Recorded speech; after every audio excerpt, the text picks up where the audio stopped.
Beneath every man's civilized mask lives a current he cannot explain, a primal voltage humming behind every heartbeat. It's not ambition, not hunger, not even desire in the way society defines it. It's something deeper. It's the unspoken drive that built empires, waged wars, painted masterpieces, and seduced gods. The ancients called it vital essence. The mystics called it life force. Today, psychology calls it sexual energy. Whatever the label, it is the same fire that created humanity, and when uncontrolled, the same fire that consumes it. Sexual energy is not evil, it is pure potential, raw and neutral, like lightning before it strikes. In nature, it exists for one reason: continuation of life. In the animal, it ensures the species survives. But in the evolved man, it becomes something else entirely, a key to creation beyond flesh. The problem is that modern man never learned how to wield it. He was born into a world that glorifies indulgence and mocks discipline, a world that teaches him to chase pleasure, not power, to seek release, not mastery. The animal within him was never slain. It was sedated, then reawakened through technology, lust, and convenience. Every scroll, every image, every flash of flesh online, it all feeds the same instinct. Modern man believes he's free because he can indulge whenever he wants, but he's shackled by his own biology. He mistakes stimulation for satisfaction and release for relief, but he doesn't see that each indulgence chips away at his focus, his ambition, his presence. He doesn't see that every careless release is a surrender of strength, a leak in his spiritual circuitry. The primal energy that could be used to conquer fear, master skill, or create wealth is instead spent chasing shadows of pleasure. Carl Jung once said, "Until you make the unconscious conscious, it will direct your life and you will call it fate." Lust is the unconscious trying to speak. It's your hidden potential trying to be acknowledged, a cry from your shadow begging to be transmuted. When a man represses his purpose, when he ignores his higher calling, the energy doesn't vanish, it festers. It finds lower outlets, fantasies, obsessions, addictions. He becomes haunted by impulses he doesn't understand. He confuses desire for women with desire for freedom, but what he truly craves is not her body. It's the aliveness he feels in her presence. The woman becomes a mirror, reflecting the fire he has forgotten exists within himself. The tragedy of modern man is not that he's too lustful, but that he's too unconscious of what lust truly is. Lust is not sin, it's signal. It's the language of your creative essence begging to be given direction. When that energy lacks discipline, it turns chaotic. When it's cultivated, it becomes divine. The man who learns to feel his lust without being enslaved by it begins to see that this energy is not meant to be drained, but harnessed. He realizes that the pulse that once made him weak is actually the key to his strength. But to reach that realization, he must descend into himself, into the beast he's been avoiding. The beast isn't evil. It's ancient, loyal, and honest. It doesn't care for words. It understands instinct. And until you make peace with that primal side, you'll always be at war with your nature. The alchemist's journey begins when he stops demonizing his hunger and starts mastering it. He learns that the animal is not to be killed, but tamed, disciplined, directed, and transformed. This is why the strongest men in history were not celibate monks or wild hedonists. They were controlled flames, men who understood that creation requires pressure, and pressure requires containment. In every man's life, there comes a point when pleasure stops fulfilling and starts exhausting. The highs grow shorter, the lows deeper. The body craves rest, the mind feels fogged, and the spirit whispers, "You're leaking what was meant to build you." That whisper is the call to alchemy, the realization that sexual energy is sacred currency, meant to be invested, not wasted. Every drop you spill carelessly is time, focus, and vitality that could have been turned into art, power, or purpose. So the man begins to question himself. What if I stopped feeding the beast and started training it? What if I could channel that heat into creation instead of release? And the moment that question forms, the transformation begins. Because from that moment on, he is no longer an animal of impulse. He becomes a student of energy.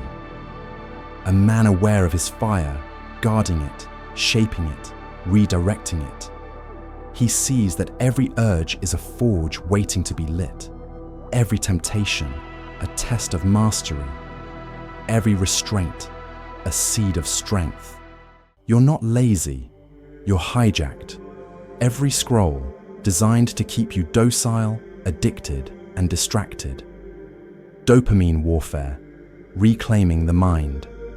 This isn't just about quitting porn or deleting apps.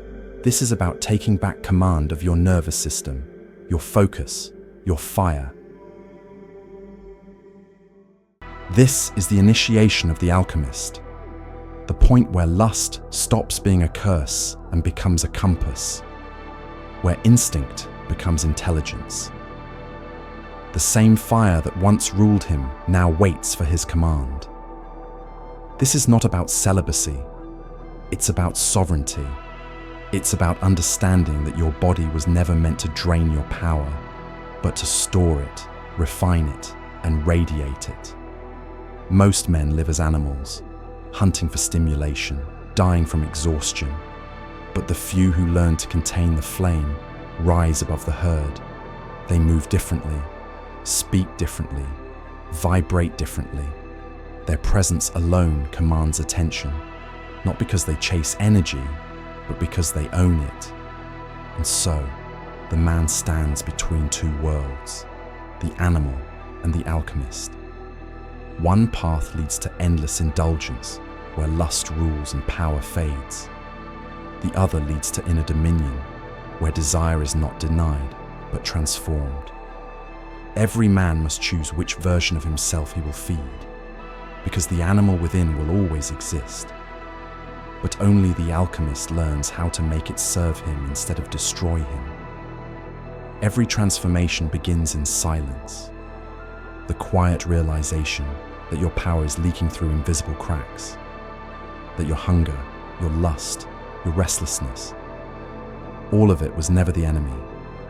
It was the raw material, the base metal, the lead that the ancient alchemists spoke of, waiting to be transmuted into gold. And in that silence, man understands that control is not suppression, it's direction. He learns that the purpose of restraint isn't denial, it's creation. The alchemist doesn't kill the beast within, he turns it into fuel for his evolution. To transmute sexual energy is to stand before your primal self and refuse to flinch. It's not about avoiding women or pleasure, it's about mastering your inner current, so that nothing outside of you dictates your movement. When you withhold your energy consciously, you create friction within your being. That friction becomes heat. And that heat, when focused, becomes creative fire. Every artist, warrior, or visionary who changed the world did it by turning lust into legacy. They learned to channel the same energy that drives desire into discipline. They learned to turn attraction into ambition. Napoleon Hill called it sexual transmutation, but he was only touching the surface of what the ancients already knew. In Taoist and Hermetic traditions, sexual energy is the root of all creation. It is the life force, chi, prana, kundalini, that when circulated upward, illuminates the mind. When trapped in the lower centers, it feeds addiction, lust, and weakness. When guided upward through breath, focus, and purpose, it becomes power, the type that can be felt before it's seen. This is not mysticism, it's psychospiritual physics. Energy cannot be destroyed, only redirected. The man who learns to direct it becomes unstoppable. Imagine your sexual energy as a river. The average man lets it flow downward, spilling into temporary pleasures, always seeking new outlets to feel alive. The alchemist dams the river not to block it, but to build pressure. That pressure becomes potential. It sharpens his awareness, deepens his voice, enhances his magnetism. His aura thickens, his gaze steadies. The tension within him becomes his forge, a furnace of inner power that others can sense without understanding why. Death of desire, the Stoic's path to cold clarity. This is not a guide. This is not self-help. This is war. Kill the need, master the mind. This is the science of retention, but beyond the surface-level discipline is the true art, refinement. Transmutation requires containment. Containment creates heat. Heat purifies. When lust rises, the untrained man reaches outward, to porn, to women, to escape. The alchemist turns inward. He feels the burn, breathes through it, and visualizes his mission. Each breath converts the animal urge into mental focus. Each heartbeat feeds his creative drive. The energy that once begged for release now fuels his expression. Through art, through speech, through action. What was once carnal becomes cosmic. The alchemist understands polarity, that masculine and feminine are not enemies, but frequencies within him.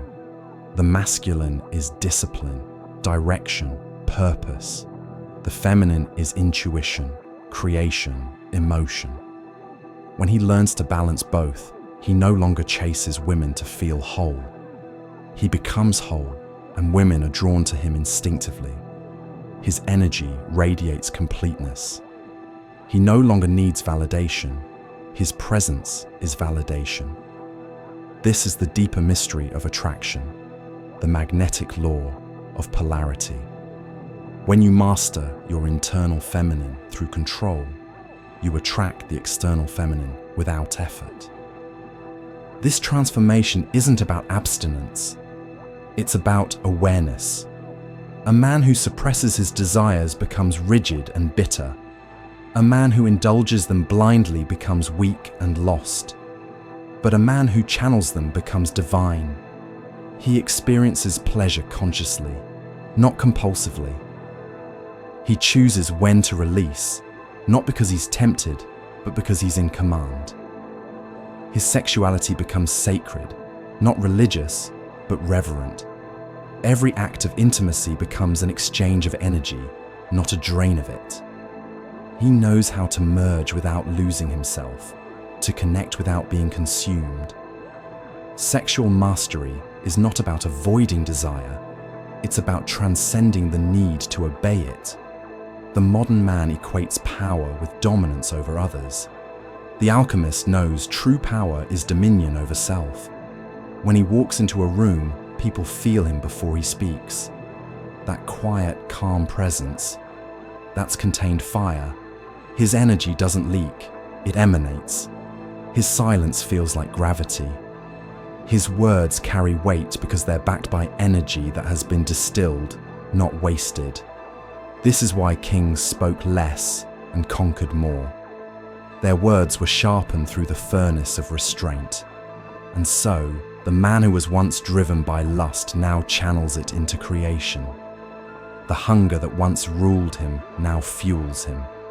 His focus becomes intense, his purpose singular. He starts to understand that sexual energy is creative energy, the same current that builds worlds. When that energy is redirected into mission, everything begins to align. Opportunities, ideas, synchronicities. The universe responds to contained energy like iron to a magnet. In time, he realizes that the ultimate transmutation is not just of energy, but of identity. He no longer sees himself as a man battling desire, but as a conduit of creation. The beast that once enslaved him now serves him. He can look at beauty without lust, feel attraction without addiction, experience pleasure without attachment. He becomes both creator and creation, the architect of his reality. This is the final stage of transformation, when the man who once lived for pleasure now lives from power, when lust becomes light, when the same energy that once ruled his knights now shapes his empire. He becomes a living symbol of divine control, passion without chaos, strength without arrogance, love without weakness. The animal within him still roars, but the alchemist within smiles, because he no longer fears his fire.